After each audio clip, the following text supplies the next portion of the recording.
Double engine सरकार को उपरे खप्पा राज्यवासी सठिक अनुदान रे ओडिशा को अवहेला केंद्र सरकार को मनोभाव को नहीं चर्चा। ओडिशा रे बीजेपी सरकार आसिबा परे डबल इंजिन शक्ति रे विकास रो बुलेट ट्रेन छुटबो बोली आशा करा जातला, किंतु वास्तव चित्र किछ अलगा संकेत देउछि। केंद्रीय अनुदान पाइबारे ओडिशा एबे संघर्ष करथवा बेले अनेक गुरुत्वपूर्ण योजना रे अर्थ काट होइथिबा देखबाको मिलुछि। फायदा अपेक्षा राज्यर ऋण बोझ बढ़िबा एवं विकास गति मंथर हेबा एबे बड़ प्रश्नबाजी सृष्टि करिछि। सबसे बड़ कथा हेउछि गत आर्थिक वर्ष तुलना रे अनेक केंद्रीय प्रवर्तित योजनार ओडिशा पाउथबा अनुदान रे प्राय 18 रु 19% ह्रास घटिछि।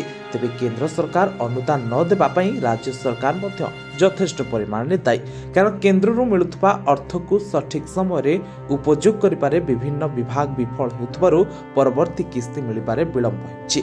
आ जहाकु नै विरोधी सरकार को टार्गेट मध्य करिसंती।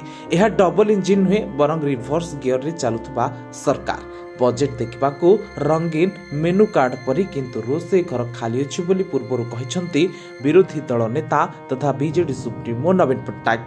ओडिशार जनसाधारण आशा करथिले जे केंद्र और राज्य रे एका दलर सरकार थिले स्पेशल कैटेगरी स्टेटस किंबा अधिक पैकेज मिलिबो, मात्र वास्तव रे तार विपरीत देखबाक मिलुछि।